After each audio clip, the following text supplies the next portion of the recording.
Hello and welcome. This is Charlie Fuller, real estate coach and investor with the Graziosi Real Estate Academy. Today, this podcast is going to be called Termite Inspection is a Misnomer. Now, a person who was looking for some property had this question. Some of the houses I looked at have a binder with a termite report inside. When I read them, they sometimes mention termites or even beetles, but a lot of times they talk about fungus and even the foundation.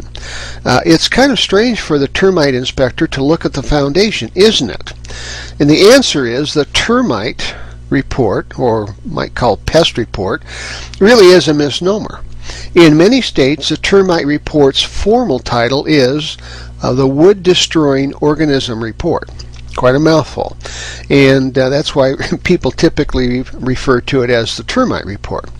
Now, as you've discovered, these inspections are not limited in scope to just the termites and even pests, but actually search for any organism or condition with the potential to destroy wood members of a home. Now, no home buyer can make a fully informed and final decision about what they should pay for a property without knowing as much as possible about the condition of the home. Traditionally, the buyer and the seller negotiate a price and terms, then the buyer hires an inspector to ascertain the condition of the home, and then the price and terms would need to be renegotiated to resolve any condition issues. Now, in a growing number of geographic areas, smart sellers are providing information like pest reports and even home and roof inspection reports in advance of an offer being made, just to avoid surprises and renegotiation during the inspection period. Now, a report obtained by a seller prior to your presentation to the offer on a particular piece of property can provide useful information, but does not necessarily preclude the need for you, the buyer, to obtain your own inspection once you are under contract. Now, there is a legal principle called privity, P-R-I-V-I-T-Y, privity of contract, which basically means that an inspector who is paid by the seller does not actually owe you any legal duties. If you rely on their report to your detriment, in other words, you could buy a house and find out the inspection missed some sort of infestation, they owe you nothing because they had no relationship with you. So basically, under the law, you must contract with the inspector and pay for the report in order to be able to later make a claim against the inspector's warranty for an erroneous report. Now, more importantly, there are inspection companies in every market who are known to write what we call light reports, which construe everything they see in the direction of the property being more problem-free than it actually is. Now, there are also inspection companies who make the most of their money from doing the repair work. And so they may have a conflict of interest in the direction of finding needed repairs that other inspectors would disagree that are actually needed. Now, the majority of reputable inspectors are straight shooters. It is recommended that you ask your realtor how much credence they assign to the reports that the seller has already obtained, depending upon the company that performed that inspection. Bottom line, now it's tempting to forego additional inspections when the seller already had some conducted. You may need to spring for another set of a company that is responsible to you during your inspection and contingency period.